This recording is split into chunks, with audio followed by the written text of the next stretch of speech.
এতগুন হুত আল্লাহ দিল বিনা দরখাস্তে, বিনা বিনা সাওয়ায়, বিনা খোঁজায় আল্লাহ 2টা 3টা 4টা 5টা 7টা হুতের বাপ বানাইলো। আপনি সবগুলা হুতেরে ইহুদি খ্রিস্টানের শাগরিদ বানাইয়া তুইলেন, একটা হুতেরে মুহাম্মদুর রাসূলুল্লাহ সাল্লাল্লাহু আলাইহি ওয়াসাল্লামের শাগরিদ কেমনে বানাইলেন না?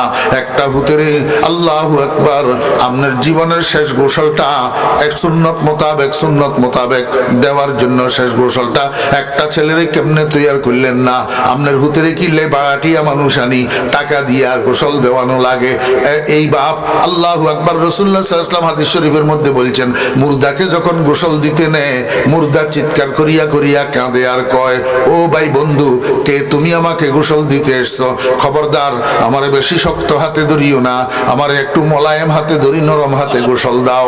আজরাইলের চিপে আমার সমস্ত শরীর তুলা তুলা রেজা রেজা হইয়া রইছে, ডুলার মাছের মতো হইয়া রইছে আমার শরীর। তুমি আমারে শক্ত হাতে ধরলে আমি ব্যথা পাই, কষ্ট পাই। আল্লাহর রাসূল কয়, মুর্দা যে চিৎকার করিয়া কাঁদে আর কয় এই কথাটা, ইল্লা সাকালাইন, জিন আর ইনসান ছাড়া আর সমস্ত সৃষ্টি জীবগুলাই শুনে। আমার বেয়েরা দোস্ত আবাব, একটু মায়ার হাতে সুন্দর করি। অনেক সময় গোসল দাতার কাছে মুর্দার শরীরের অবস্থা কোথাও যদি অস্বাভাবিক দেখা যায়, গোসল দাতার কাছে একটু শকত আসতে পারে, একটু ঘৃণাও তো আসতে পারে, যেই জিনিসটা ছেলের কাছে আসবে না। ছেলের কাছে মায়ার সাথে মহব্বতের সাথে ধরি, মায়ার সাথে মহব্বতের সাথে নরম হাতে মালিশ করি, একমাত্র গোসল দিতে পারে সন্তান। কিন্তু আপনি কেমন হতভাগা বাপ, আপনার একটা হুতেরেও তো আপনি মুর্দার গোসলটা শিখাইতে পারেন নাই, মুর্দার সুন্নত মতো গোসলটা শিখাইতে পারেন নাই, যার কারণে এই দুগুণ হুতের বাপ আপনি মল্লি আপনারে বাড়াটিয়া মানুষ আনি গোসল দেওয়ানি লাগে। কি করলেন? একটা ছেলেরে জানাজার নামাজের দোয়াটা শিক্ষা দিতে পারলেন না। একটা ছেলেরে আপনি মারা যাওয়ার পরে শুক্রবারে আপনার কবরের কাছে যাই, কবরটা যে জিয়ারত করবি, ফোলাগুনি আপনার জিয়ারতের দোয়াটাও তো মুখস্থ জানে না। ও দোস্ত আবাব, ওলামায়ে কেরাম আছে, ওনাদেরকে জিজ্ঞেস করেন, যখন কোনো মানুষ মারা যায় তার জানাজার নামাজের ইমামতি করার জন্য সবচেয়ে বেশি হকদার হইল সন্তান। সবচেয়ে বেশি হকদার কে? সন্তান। সন্তান যদি বলে আমি আমার আব্বার জানাজার ইমামতি আমি করব, কারো কোনো অধিকার নাই তাকে বঞ্চিত করার। হ্যাঁ, সে যদি স্বেচ্ছায় অন্য কাউকে অফার করে তাহলে কোনো অসুবিধা নাই, কিন্তু অধিকার তার। কেমনে করলেন ও বন্ধু, ও মুরব্বিয়ানে কেরাম, এত কিছু করলেন, মাথার গাম পায়ে ফেলি, হারামে হালালে, জায়েজে না জায়েজে সন্তান লালন পালন করলেন। একটা সন্তানের আপনার জানাজার নামাজের ইমামতি করার উপযুক্ত কেন বানাইলেন না? আচ্ছা, বাদ দিলাম সব কিছু, দুনিয়াতে সব রোগের মেডিসিন আছে, সব রোগের ওষুধ আছে, করোনার মতো এই মহামারীর তো এখন ভ্যাকসিন বাইর হইয়া গেছে, কিন্তু একটা ব্যথার এখনো পর্যন্ত ওষুধ আবিষ্কার হয় নাই, সেইটা হলো মৃত্যুর যন্ত্রণা। মৃত্যুর মধ্যে কষ্ট আছে না নাই? ও মুরব্বিয়ানে কেরাম, আপনারা তো দেখার কথা, আমিও দেখছি অনেক মুর্দার রূহ যাওয়ার সময়, আমি নিজেও দেখছি। আল্লাহর হাবিব জনাব রাসূলুল্লাহ সাল্লাল্লাহু আলাইহি ওয়াসাল্লাম বলেন, একটা বেঈমান, বেদিন, বদ্দিন, বেনামাজি, আল্লাহু আকবার, আল্লাহর নাফরমানের শরীরের থেকে রূহ বাইর হওয়ার সময় কেমন কষ্ট হয়। আল্লাহর হাবিব বলেন, কড়াইয়ের মধ্যে তৈল দিয়া নিচে আগুন জ্বালাইলে এই কড়াইয়ের তৈলগুলা গরম হইতে হইতে হইতে হইতে যখন ফুটফুট ফুটফুট করে ফুটে, এই ফুটন্ত তেলের কড়াইয়ের মধ্যে জীবিত একটা ছাগলের ফেলে দিলে ছাগল এটার যেরকম কষ্ট হয়, বেঈমান বেদিন বদ্দিনের শরীরের থেকে রুহু বাইর হইতে এর চেয়ে বেশি কষ্ট হয়। আপনারা দেখবেন, এই জন্য রুহু বাইর হওয়ার সময় অনেক মুর্দা এইভাবে হাত ফাও দেওয়ালের উপরে মারে, তো কষ্ট হয় যে সেই কষ্ট অনুভব হয় না, কারণ মৃত্যুর কষ্ট দেওয়ালের উপরে হাত ফাও মারার থেকে আরো বেশি কষ্ট। অনেক সময় দেখবেন আপনারা, আল্লাহু আকবার, আজরাইলের চিপে প্রস্রাব পায়খানা বাইর হইয়া বিছানা ভর্তি হইয়া যায়। অনেক সময় জিহ্বার উপরে কামড় পড়ে, জিহ্বা 2 টুকরা হইয়া যায়। ও ভাইরা দোস্ত আবাব, কারণ কি? মৃত্যুর যন্ত্রণা, মৃত্যুর যন্ত্রণা। আমরা তো নাবালেক বাচ্চার মতো বুঝি না, যারা বুঝে এরা রাত্র 324 ঘন্টা আল্লাহর দরবারে কান্দে, আর জুহাইয়ে কে নিকলে দম তোমারে সামনে, তুম हमारे सामने हो हम तुम्हारे सामने। या अल्लाह ফ্যাটের মধ্যে বেদনা উঠলে রুগী একটারে ফ্যাটের বেদনার রুগীরে হসপিটালের বেডে নিয়ে যখন শোয়ায়, তখন মোহাব্বতের কোনো মানুষ যদি পাশে দিয়ে যাইয়া বসে, সামনে যদি দাঁড়ায়, মোহাব্বতের কোনো মানুষে যদি কথা কয়, তো বেদনা কম অনুভব হয়, বেদনা কম অনুভব হয়। আল্লাহর আশিক কয়, আল্লাহ আমার মওতের সময় তুমি কেন আমার সামনে থাকিও, তুমি রব্বুল আলামিনের দিকে আমি যখন তাকাইয়া থাকবো, আমার মওতের যন্ত্রণা সাকরাত আর আমার কাছে অনুভব হবে না। আর জুহাইয়ে কে নিকলে দম তোমারে সামনে, তুম হামারে সামনে হো, হাম তোমারে সামনে। ও মুসলমান ভাইরা, দোস্ত বাবেরা, যুবক তরুণরা, মা মূল্যে কান্দ, বাপ মূল্যে কান্দ, অসুখ হইলে কান্দ, টাকা পয়সা হারাই গেলে কান্দ, ঘরের মধ্যে সুট ডাকাত ডুললে কান্দ, ঘরে আগুন লাগলে, দোকানে আগুন লাগলে কান্দ।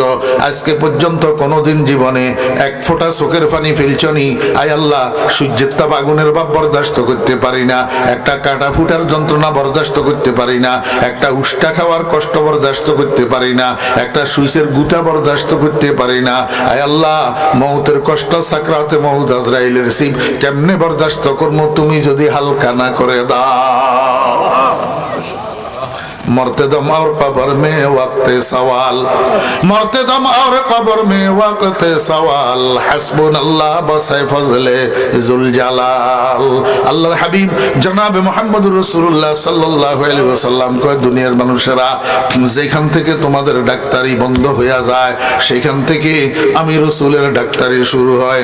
এই মওতের যন্ত্রণা, এই মওতের কষ্ট, মৃত্যুর সাকরাত পরিপূর্ণ হালকা হওয়ার জন্য অথবা আংশিক লাঘব হওয়ার জন্য কোনো মেডিসিন আজকে পর্যন্ত আধুনিক স্বাস্থ্য বিজ্ঞান আবিষ্কার করতে পারে নাই। আজকে পর্যন্ত দুনিয়ার কোনো ফার্মাসিউটিক্যালস ওয়ালা এই মৃত্যু যন্ত্রণা লাঘব হওয়ার জন্য কোনো ইনজেকশন আবিষ্কার করতে পারে নাই, কোনো ট্যাবলেট আবিষ্কার করতে পারে নাই, কোনো ক্যাপসুল আবিষ্কার করতে পারে নাই, কোনো স্যালাইন আবিষ্কার করতে পারে নাই। একমাত্র মৃত্যু যন্ত্রণা লাঘব হওয়ার মেডিসিন আমার কাছে আছে। ক্বালা রাসূলুল্লাহ সাল্লাল্লাহু আলাইহি ওয়াসাল্লাম, মা মিন মাইয়িতিন ইল্লা কুরিয়াত আলাইহি সূরাতু ইয়াসিন ইল্লা হাওয়ানাল্লাহু আলাইহি। আল্লাহর হাবিব বলেন, দুনিয়ার যুবক তরুণেরা, যখন দেখবা তোমার মা বাপের চেহারার মধ্যে মৃত্যুর লক্ষণ, মা বাপের চেহারার মধ্যে মৃত্যুর লক্ষণ কি? মৃত্যুর লক্ষণ কি আমার বেয়েরা, দোস্ত বাবেরা? এই নাকের আগা, এটা নাকের আগা এখন সোজা আছে। যেই মানুষের মৃত্যু নিকটবর্তী হইয়া যায়, নাকের আগা আস্তে একদিকে কাইট হইয়া যায়, সোজা থাকে না। এই কানের লতিগুলা, এখানে হাড্ডি নাই, শুধু গোস্ত, তারপরেও শুইলে এই কানের লতিগুলা সোজা থাকে। অথচ মৃত্যু নিকটবর্তী মানুষ যেটা, এটার কানের লতিগুলা ভাঙ্গি যায়। যখন মানুষ এটা শোয়া থাকে, কানের লতিগুলা নিচের দিকে ভাঙ্গি ঝুলি যায়। ও বেয়েরা, কপালের মধ্যে হালকা একটু গাম দেখা দে, গাম দেখা দে। আল্লাহু আকবার। কণ্ঠের মধ্যে গরগর গরগর গরগর একটা আওয়াজ শোনা যায়। চামচ দিয়া পানি দিলে পানি ভিতরের দিকে যায় না, মুখের এক পাশ দিয়া গড়াইয়া নিচে পড়ে যায়। দুনিয়ার মানুষের ঠিক মতো চিনতে পারে না, ছেলে মেয়ে চিনতে পারে না, বউ বাচ্চা চিনতে পারে না। যখন এই অবস্থা দেখবা, আল্লাহর হাবিব কে উম্মত, তাড়াতাড়ি ওযু করো, কোরআন শরীফটা হাতে নাও, মা বাপের মাথার পাশে দিয়ে যাইয়া বসো। বসি আল্লাহর কোরআনের হাট, আল্লাহর কোরআনের হেডকোয়ার্টার, আল্লাহর কোরআনের রাজধানী। আল্লাহর হাবিব বলেন, সব জিনিসের একটা হেডকোয়ার্টার থাকে। কোরআন শরীফের হেডকোয়ার্টার হলো সূরা ইয়াসিন। মা বাপের মাথার কাছে বসি সূরা ইয়াসিনটা পড়া শুরু করো। কি লাভ হবে?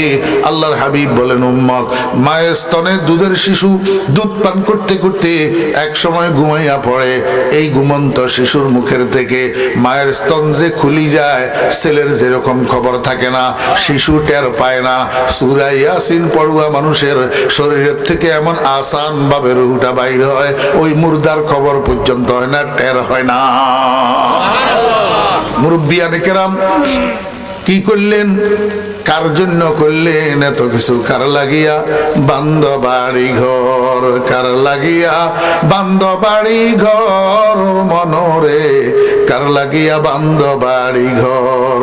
আসল বাড়ি হবে তোমার অন্ধকার কবর মনরে, কার লাগিয়া বান্ধ বাড়ি ঘর।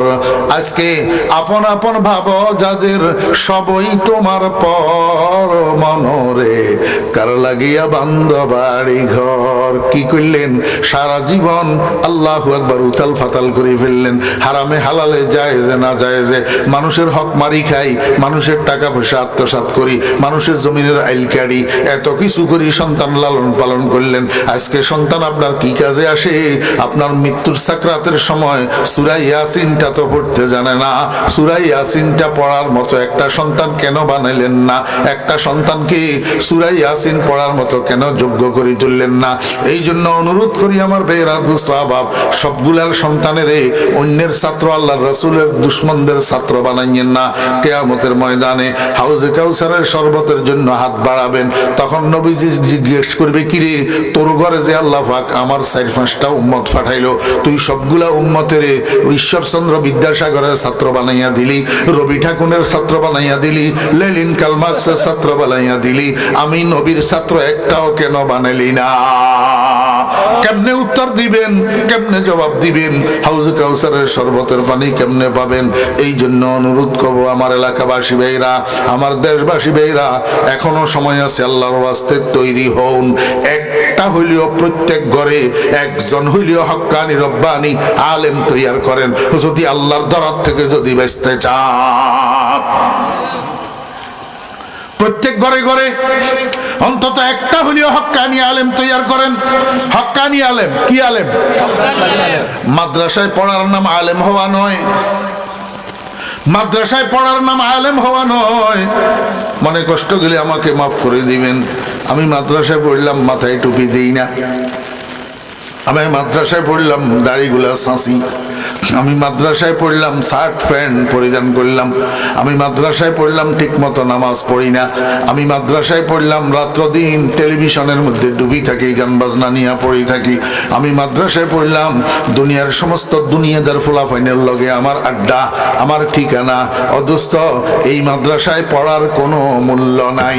এই মাদ্রাসায় পড়া মানি জাগতিক জ্ঞান অর্জন করা, এই মাদ্রাসায় পড়া আলেম হওয়া নয়।